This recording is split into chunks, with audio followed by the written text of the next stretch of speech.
కళ్యాణ్ అంటే మీరేనా? అవును, మీరెవరు? పోలీస్. హేమ మర్డర్ గురించి మీతో కొంచెం మాట్లాడడానికి వచ్చాం. రండి, కూర్చోండి.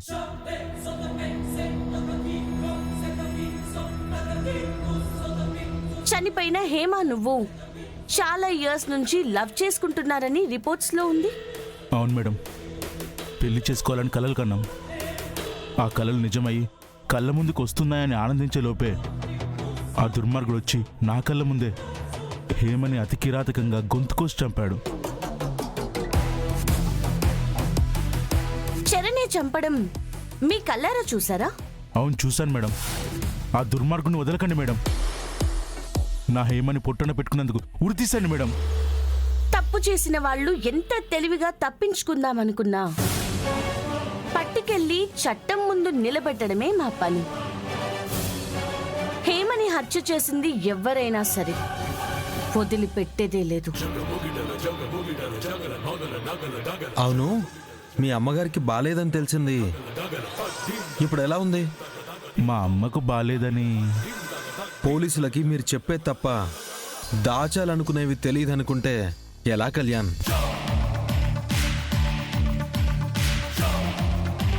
దాచాలనుకోవడం ఏంటి సార్? మా అమ్మ ఆరోగ్యం గురించి ఎవరు అడగలేదు, అందుకే చెప్పలేదు సార్.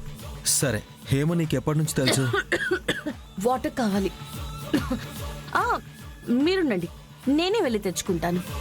ఫ్రిడ్జ్లో ఉన్నాయి madam. Okay officer, you carry on.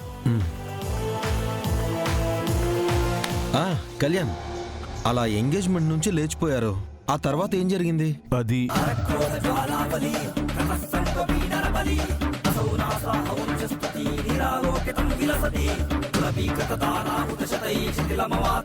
Kalyan చెప్పు.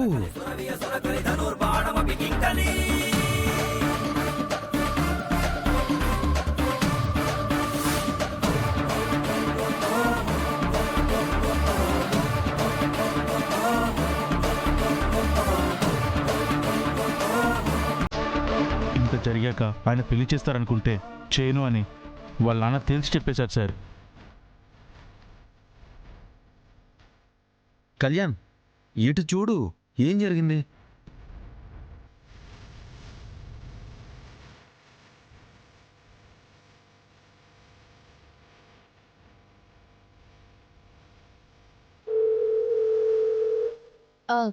హలో డాక్టర్ గారు, అర్జెంట్గా నాకు ఒక ఇన్ఫర్మేషన్ కావాలి.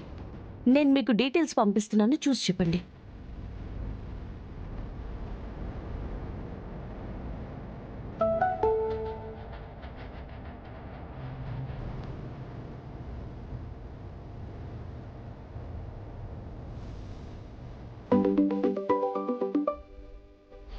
డాక్టర్ చెక్ చేశారా?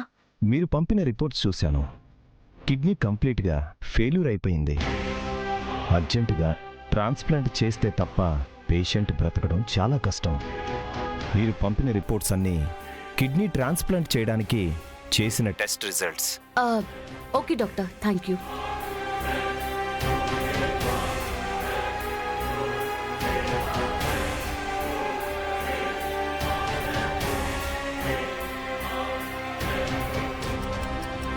కళ్యాణ్, ఇప్పటిదాకా నువ్వు చెప్పిన దాంట్లో నిజాలు ఎన్నున్నాయో తెలీదు, కానీ అబద్ధాలు మాత్రం ఖచ్చితంగా ఉన్నాయి.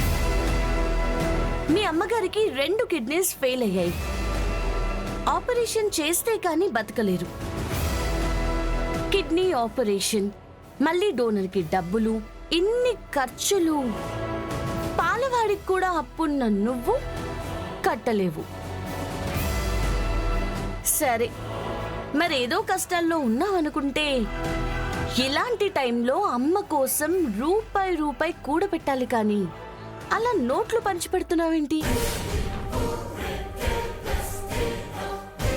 అరే, ఇప్పటిదాకా అంత బాగా మాట్లాడావు, సడన్ గా ఏమైంది?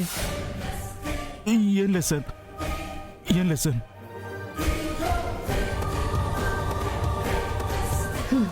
మీ ఫోన్లో మీ బ్యాంక్ అకౌంట్ ఓపెన్ చేసివ్వండి.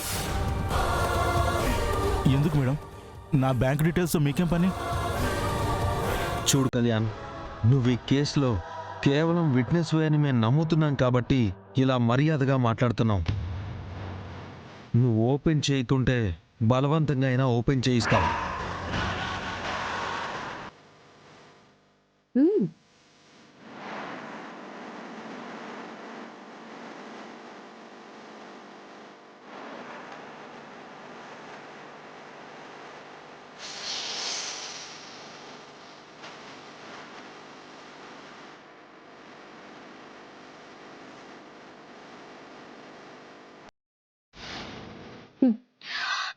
నీ అకౌంట్లో 25 లక్షలు ఎక్కడి నుంచి వచ్చాయి?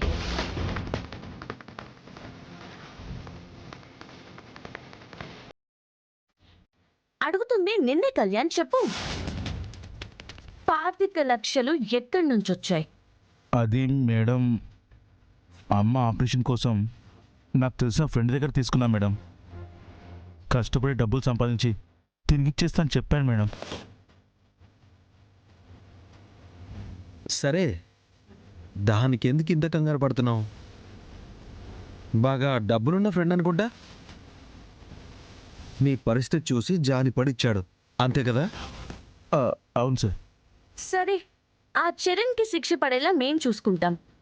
ఏమైనా అవసరం ఉంటే మళ్ళీ వస్తాం. సరే మేడం.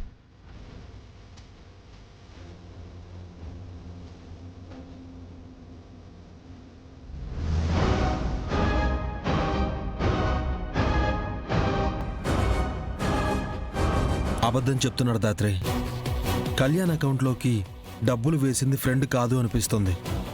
అసలు కళ్యాణ్ చరణ్ని కేసులో ఎందుకు ఇరికించాలని చూస్తున్నాడో నాకు అర్థం కావట్లేదు. దానికి సమాధానం కావాలంటే ముందు కళ్యాణ్ అకౌంట్కి వచ్చిన డబ్బులు ఎక్కడి నుంచి వచ్చాయో మనకు తెలియాలి. ఆ స్క్రీన్ షాట్ మన వాళ్ళకి పంపి బ్యాంక్ మేనేజర్తో మాట్లాడి మేనేజర్తో నాకు ఫోన్ చేయించమని చెప్పు. ముందు కళ్యాణ్ చెప్పింది నిజమో కాదో కనిపెడితే అప్పుడు నిజమేంటో కనిపెట్టేయొచ్చు. పద.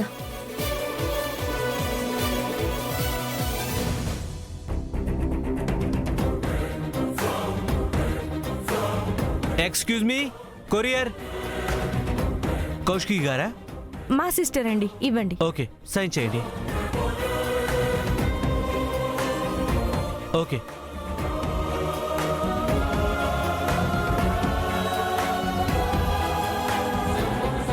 ఏంటక్క, నువ్వు సురేష్ బావ కలిసిపోతున్నారా? ఈ కొరియర్ ఏంటి? ఏంది? సురేష్ నుంచి కౌశికికి పార్సల్ వచ్చుండాదా? వాళ్ళని ఎంత దూరం పెడదామని చూసినా ఐరను ఐస్కంతంలాగా అతుక్కుపోతూనే ఉంటారు. అయితే కథ కొరియర్లు పంపించుకునేదాకా వచ్చిందన్నమాట. అంతే అనుకుంటాను కాజీ. లేకుంటే ఎప్పుడూ లేంది కొరియర్ ఎందుకు పంపిస్తాడు? వాళ్ళు చెప్తుంది నిజమా అమ్మా? నువ్వు మళ్ళీ సంతోషంగా ఉండబోతున్నావా? ఏందమ్మి, ఏం మాట్లాడడం లేదు? వాళ్ళు చెప్తుంది నిజమా? ఆ సురేష్తో కలిసిపోవాలనే ఆలోచనలో ఉండావా ఏంది? వదిన మౌనమే అవునని చెప్తుంది అత్తయ్య. అయినా ఇలా రహస్యంగా మంతనాలు జరపాల్సిన అవసరం ఏంటో? ఏ అందరి ముందు మాట్లాడితే మనం ఏమైనా వద్దంటావా? అంటే ఇన్ని రోజులు మాకెవ్వరికి తెలియకుండా బాగానే మేనేజ్ చేసావక్క. కొరియర్స్ ఒక్కటేనా, లేక రహస్యంగా కలవటాలు కూడా ఉన్నాయా?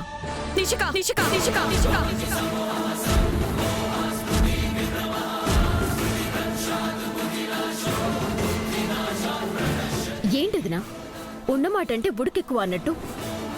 అందరి ముందు సురేష్ అన్నయ్య అంటే ఇష్టం లేనట్టు ఉండి ఎవ్వరూ లేనప్పుడు ప్రేమగా మాట్లాడుతుంటేనే కదా కొరియర్ ఇంటికి అంత ప్రేమగా పంపిస్తారు. అసలు ఆ మనిషి నీడ కూడా నా మీద, నా కూతురు మీద, ఈ కుటుంబం మీద పడకూడదనుకుంటా. అలాంటి మనిషితో ఎవరికి చెప్పకుండా నేనెందుకు మాట్లాడతాను? ఎలాంటి సంబంధం అయినా నేనెందుకు పెట్టుకుంటాను?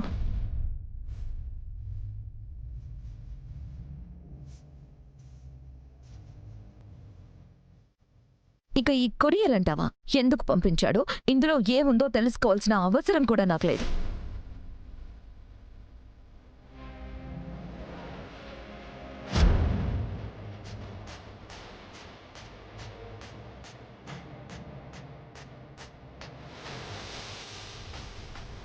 మనిషి మీద ఎంత కోపం ఉన్నా ఇందులో ఏముందో కూడా చూడకుండా పడేయడం కరెక్ట్ కాదు వదినా. తెలుసుకోవాల్సిన అవసరం నాకు లేదు.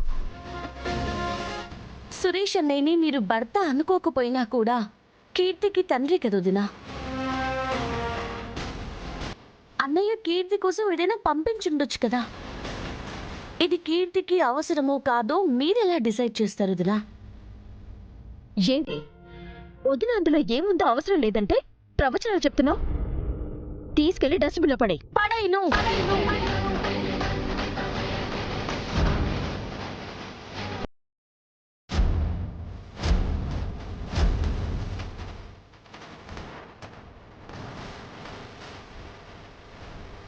ఏంటి మాటకి మాట ఎదురు చెప్తున్నావు? నిషి ప్లీజ్, ఇది నువ్వు నేను గొడవ పడాల్సిన విషయం కాదు. వదినా, మీరు ఓపెన్ చేస్తారా లేదా నేను ఓపెన్ చేయనా?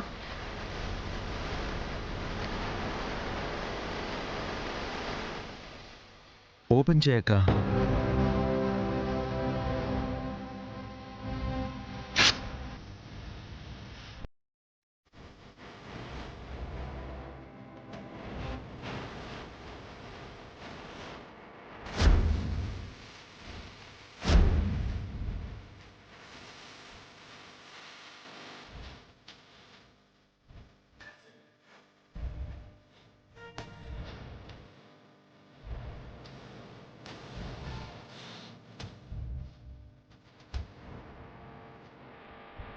ఏముంది అందులో అలా నోరు తెరిచావు?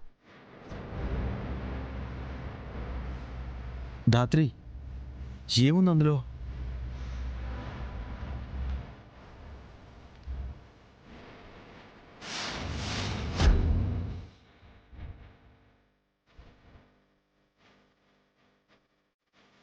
అరే, ఆ పేపర్లో ఏమైనా కరెంట్ ఉందా? పట్టుకోగానే అందరూ అలా బిగుసుకుపోతున్నారు.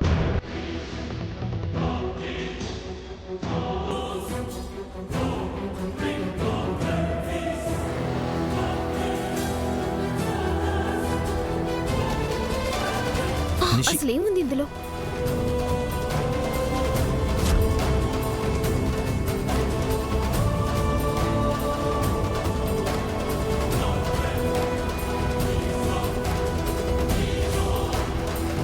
ఇలా టెన్షన్ పెట్టకుండా నువ్వైనా అందులో ఏముందో చెప్పమ్మా. వాళ్ళైతే మనకి తెలియకుండా ప్రేమతో ప్రేమలేఖలు రాసుకుంటున్నారు అనుకుంటే ఇదేంటి మావి గారు? అన్నయ్య వదినకి డివోర్స్ నోటీస్ పంపించాడు.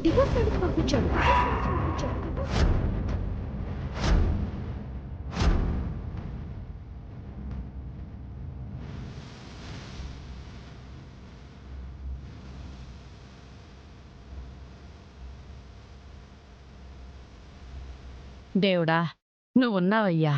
మొత్తానికి కౌశికిని సురేష్ని శాశ్వతంగా విడగొట్టేస్తున్నావన్నమాట.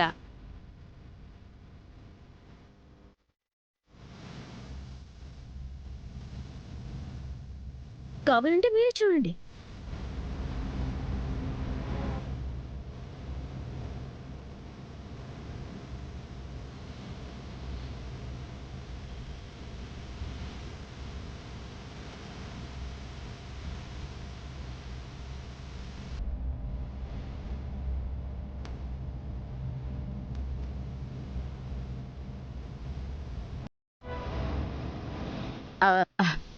మీ కౌశికి, నువ్వేమి బాధపడకు. ఎప్పుడో నువ్వు చేయాల్సిన పని ఇప్పటికైనా సురేష్ చేసుండాడు. అయినా ఇలాంటి శుభవార్త విన్నాక ఆనందించాలి గానే బాధపడకూడదు.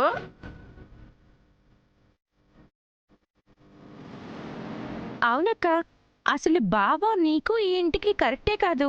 నువ్వు చేసిన తప్పుని సరిదిద్దుకునే అవకాశం ఆ దేవుడే ఇచ్చాడనుకొని నీకు కూడా డివోర్స్ ఓకే అని చెప్పేసి. అయినా సురేష్ ఉన్నట్టుండి ఇలాంటి నిర్ణయం ఎందుకు తీసుకున్నాడు? మీరు మరీ మావయ్య ఏమీ తెలియనట్టు అడుగుతున్నారు. వదినేమో ప్రేమ పంచదు, కీర్తి దగ్గరికి రానివ్వదు. ఇంకెవరైనా ఎందుకు కలిసి ఉంటారు? అమ్మే, అయ్యిందేదో అయిపోయి ఉండాది. మనం కూడా మన వకీల్ని పిలిపించి మాట్లాడుకుందాము. ఎంత త్వరగా కుదిరితే అంత త్వరగా విడాకులు వచ్చేలాగా చేయమని అడుగుదాము. ఏంటత్తయ్య గారు విడిపోమ్మని అంత ఈజీగా చెప్పేస్తున్నారు? చెప్పగా ఆయన నువ్వు నాకొద్దు అని మొహం మీద మర్యాద లేకుండా చెప్పాక కూడా లేదు నాకు నువ్వు కావాలి అని వదిన ఆయన వెంట పడాలా? అడుక్కుని సంపాదించుకునే ప్రేమ వదినకేమీ అవసరం లేదు. నువ్వు నోరు మూసుకో. ఇది నీకు సంబంధించిన విషయం కాదు. నిషి, ఇది నీకు నాకు సంబంధించిన విషయం కూడా కాదు. మనమిద్దరం గొడవ పడ్డానికి. ఇదొక ప్రేమకి, 2 మనసులకి, 3 జీవితాలకి సంబంధించిన విషయం.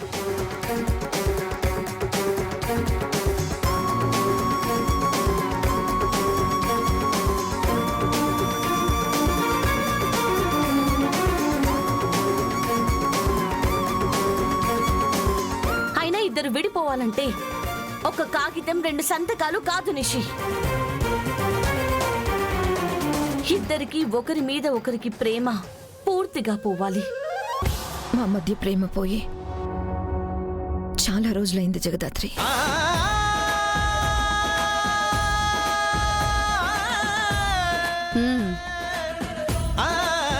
మేము అవసరం లేదనుకున్న వ్యక్తి మాకు కూడా అవసరం లేదు. అక్క, బావ గురించి నీకు బాగా తెలుసు. కారణం లేకుండా బావిలా చేస్తాడో చెప్పు? ఇద్దరి మధ్య అపార్థాలొస్తే కారణాలు కనుక్కుని అపార్థాలని దూరం చేయాలి, కానీ ఇలా మనుషులు దూరం అవుతావంటే ఎలా?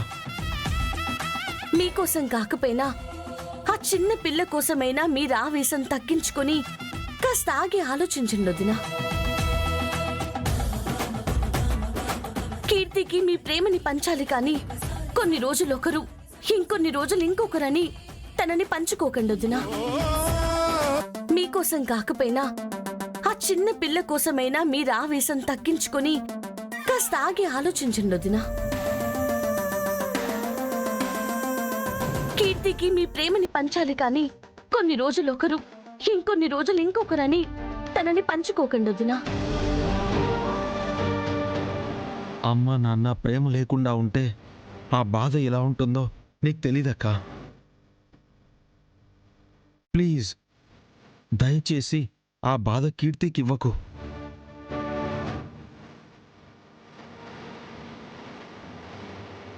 ఒక సంతకంతో దరిద్రం పోతుంది అనుకుంటే వీళ్ళేంటి కౌశికి నచ్చ చెప్పేసేలా ఉన్నారు. ఒక్కసారి అన్నయ్యకి ఫోన్ చేసి రమ్మని చెప్పండి వదిన.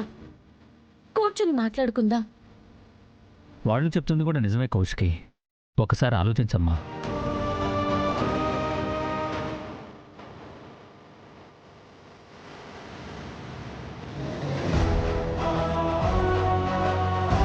సురేష్, ఎందుకలా కాలు కాలిన పిల్లలా అటు ఇటు తిరుగుతున్నావు? కాస్త రిలాక్స్డ్గా కూర్చొని కాఫీ తాగొచ్చు కదా. రిలాక్స్గానా? నాకు కాళ్ళు చేతులు ఆడటం లేదు దివ్యాంక.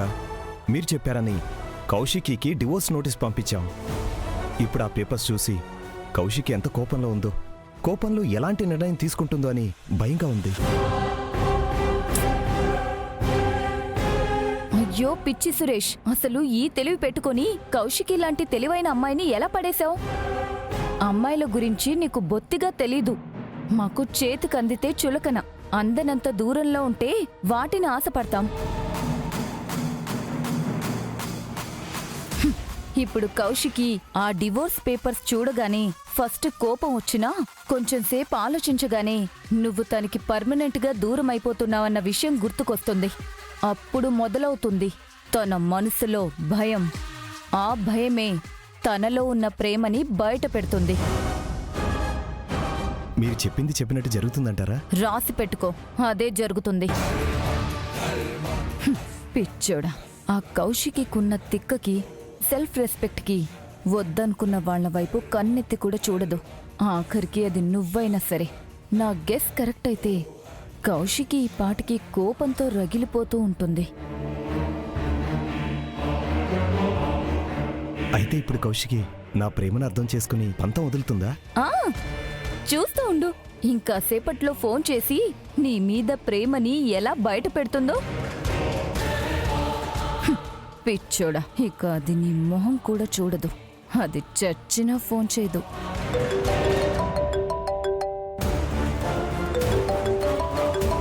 నిజంగా ఫోన్ చేసేసిందా? అదే చేసేసిందని అంటున్నాను.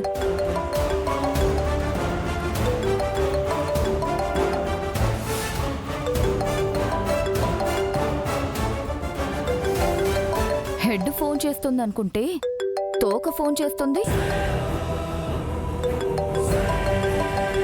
నేను మాట్లాడతా. హలో,